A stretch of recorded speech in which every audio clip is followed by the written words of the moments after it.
Big boss ഷോയുടെ അധിപന്മാരിൽ ഒരാളാണ് നമുക്കെല്ലാവർക്കും ഏറെ പ്രിയപ്പെട്ട ശ്രീ മോഹൻലാൽ.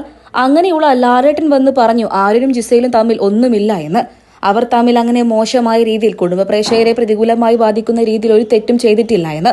5-6 മണിക്കൂർ ഇരുന്ന് CCTV ഫൂട്ടേജുകളെല്ലാം പരിശോധിച്ചപ്പോൾ പോലും അങ്ങനെ ഒരു സംഭവം കാണാനേ സാധിച്ചിരുന്നില്ല.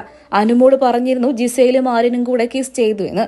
എന്നാൽ അങ്ങനെയൊന്നുമില്ല എന്ന് ലാലേട്ടൻ വീണ്ടും വീണ്ടും ആവർത്തിച്ച് പറയുകയും ചെയ്തു. ആ സമയത്തും അനുവിന്റെ തെറ്റ് അക്സെപ്റ്റ് ചെയ്യാനേ സാധിച്ചിരുന്നില്ല.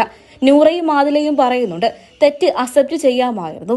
ലാലേട്ടൻ പറഞ്ഞിട്ട് പോലും കേൾക്കാത്ത പ്രവൃത്തി വളരെ മോശമായി പോയി. ലാലേട്ടൻ കാണാത്ത, ബിഗ് ബോസ് കാണാത്ത ആ ഒരു കാര്യം എങ്ങനെയാണ് അനുമോൾ മാത്രം കണ്ടത്? അതെന്താ അനുമോൾക്ക് തൃക്കണ്ണുണ്ടോ? ഇത്രയും CCTV ഒക്കെ തന്നെയും ഇവിടെയുണ്ട്. 5-6 മണിക്കൂർ അവരിരുന്ന് പരിശോധിക്കുകയും ചെയ്യും.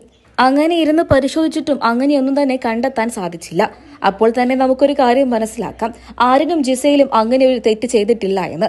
എന്നിട്ടും അനു അത് അക്സെപ്റ്റ് ചെയ്യാൻ തയ്യാറായില്ല. അപ്പൊ നമ്മുടെ ബിഗ് ബോസ് വീടിനകത്ത് ഈ വിഷയത്തെ ചൊല്ലി വലിയൊരു തർക്കം തന്നെ അരങ്ങേറാനുള്ള സാധ്യതകളുമുണ്ട്. അതുകൊണ്ട് തന്നെ ആദിലയും നൂറയുമാണ് ഇപ്പോൾ ഈ വിഷയത്തെക്കുറിച്ച് ആദ്യം സംസാരിച്ചിരിക്കുന്നത്. ലാലേട്ടൻ വന്ന് പറഞ്ഞിട്ടും അവൾ ക്ഷമ ചോദിക്കാൻ തയ്യാറായില്ല. അത് വളരെ മോശമായി പോയി. തെറ്റ് അക്സെപ്റ്റ് ചെയ്യാനുള്ള ഒരു മനസ്സ് അവൾക്കില്ല. ഇതിനിടയിൽ നമ്മുടെ ആര്യനും പറയുന്നുണ്ട് അനുമോളുടെ PR ഇപ്പോൾ കണ്ടില്ലേ, അനുമോൾ പറഞ്ഞതിൽ തന്നെ ഉറച്ചു നിൽക്കുന്നു എന്നൊക്കെ പറഞ്ഞുകൊണ്ട് മാസ് BGM ഒക്കെ എടുത്തുകൊണ്ട് അടിച്ചിറക്കുന്നുണ്ടാകും. അനുമോളുടെ ഭാഗത്ത് ശരിയുണ്ടോ? നിങ്ങളുടെ അഭിപ്രായങ്ങൾ പറയാൻ മറക്കരുത്.